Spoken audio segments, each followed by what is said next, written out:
नमस्कार का एक अद्भुत प्रदर्शन शारीरिक शक्ति और मानसिक संतुलन का संगम। तो आइए जोरदार तालियों के साथ स्वागत करें ब्रह्मचारियों का। Musical, calm, cool, and full of energy. बनाए न भैया Surya Namaskar is not just a set of exercises, it's a practice of strength, flexibility, and mindfulness. Each posture requires balance, concentration, and control of both body and mind. Audience, your cheers will boost your performance. So let's applaud loudly for them. Rajni बना ले video सही है दिखा दी था road दिखा सुबह सुबह ताज़ी हवा में किया जाता है, जिससे शरीर में ताज़गी ऊर्जा का संचार होता है। यह एक संपूर्ण व्यायाम है जो शरीर के सभी अंगों को सक्रिय करता है, साथ ही मांसपेशियों को मजबूत बनाता है।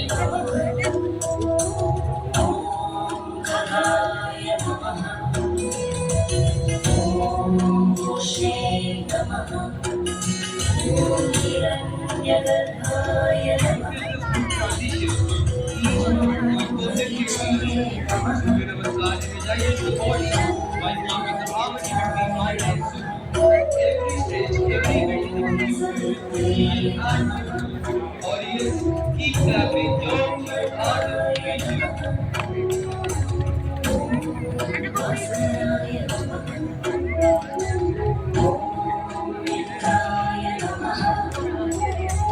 सूर्य नमस्कार करने से शरीर का जैसे हृदय अग्नि को रक्त संचार विस्तार, साथ ही मानसिक शांति और कम तनाव करने में भी मदद मिलती है।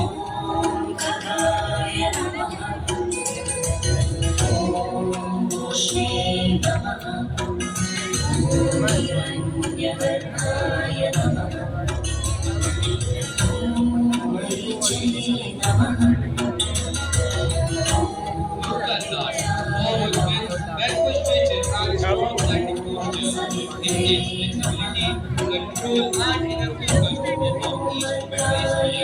This is yoga at its best, connecting body, mind, and spirit. Audience, let's make some noise here while it's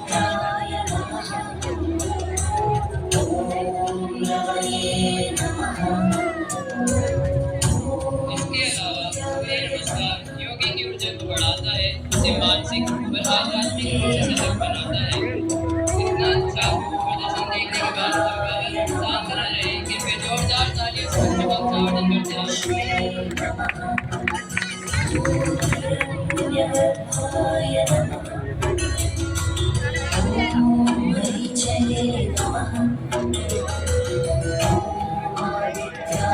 Now the final sequence, calm, peaceful, and synchronized movement.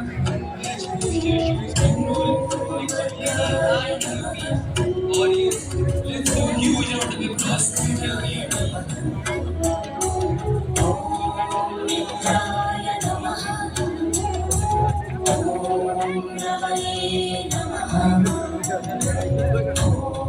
सूर्य नमस्कार का महत्व आयुर्वेद में भी बताया गया है कि सूर्य नमस्कार करने से शरीर की ऊर्जा प्रणाली सक्रिय होती है, जिससे शरीर के रोग संतुलित होते हैं, स्वास्थ्य बेहतर होता है।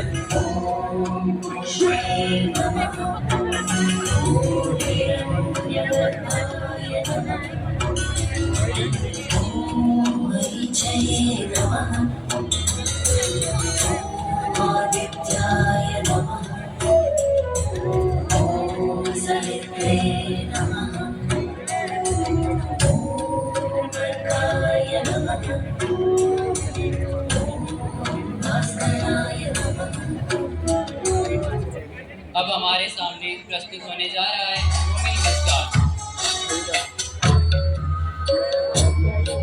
भूमि नमस्कार एक विशेष योगाभ्यास है जो हमें प्रतिभाता के प्रति सम्मान, श्रद्धा और कृतज्ञता प्रकट करने का माध्यम प्रदान करता है।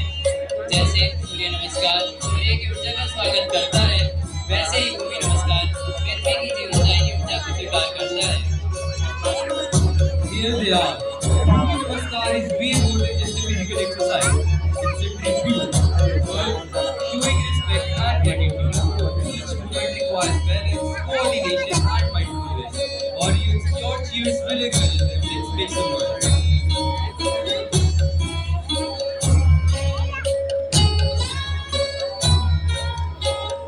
भूमि नमस्कार न केवल भूमि को नमस्कार करने के लिए किया जाता है, साथ ही मानसिक विकास और शारीरिक विकास के लिए भी होता है। Notice their smooth flow. Each posture will अभी ना अभी लाते हैं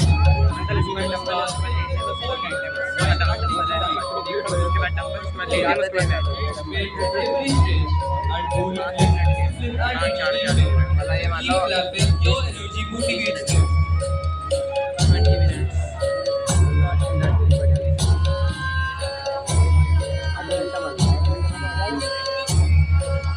And now the final sequence. Graceful pose and grounded poses. Each movement is a tribute to Mother Earth. Performed with focus and care.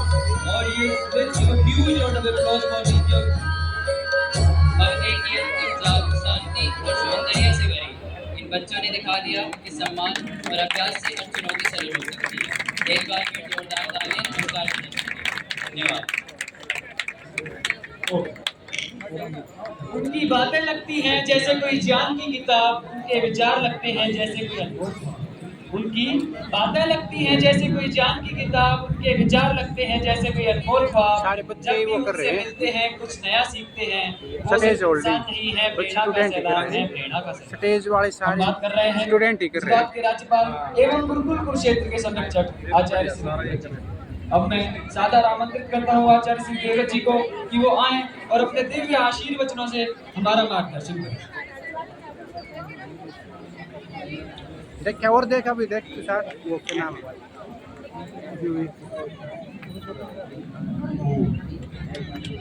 Tushar देव वहाँ पर होगा मंच पर उपस्थित सभी महानुभाव बैठो बैठो मैडम बैठो संख्या में देश की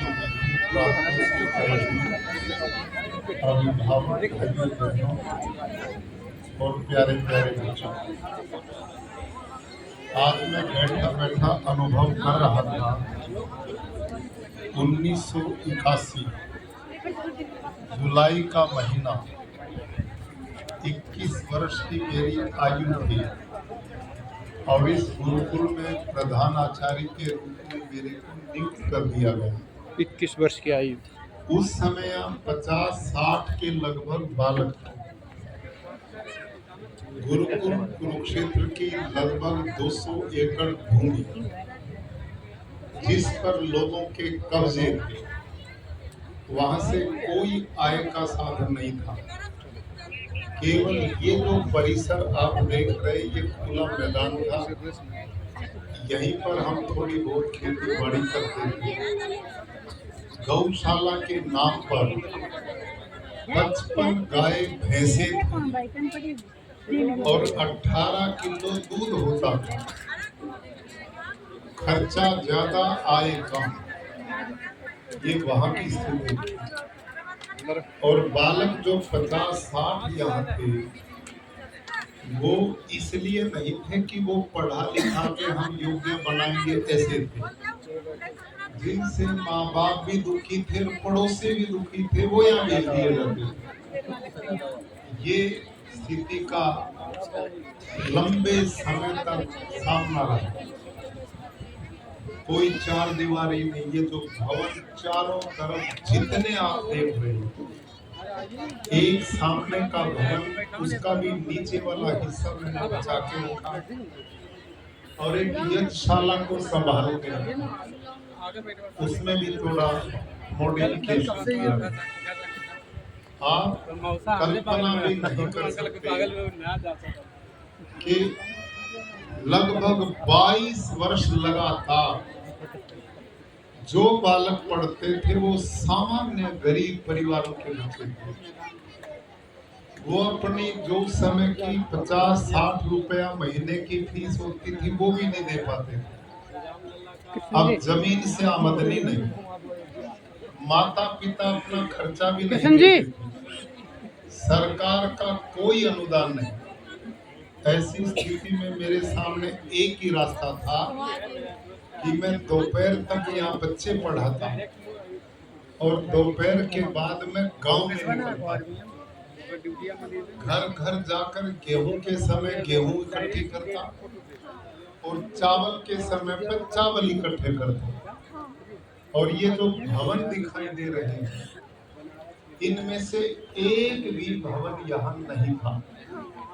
छोटा सा छोटी ईंटों का मिट्टी से बना हुआ जगह थी। गरीबी हमारे यहाँ इतनी थी, कई बार बच्चों के भोजन बनाने के लिए लकड़ी नहीं होती थी, तो घरों की पुरानी कड़ियां उतार के हम रोटी बना लेते थे।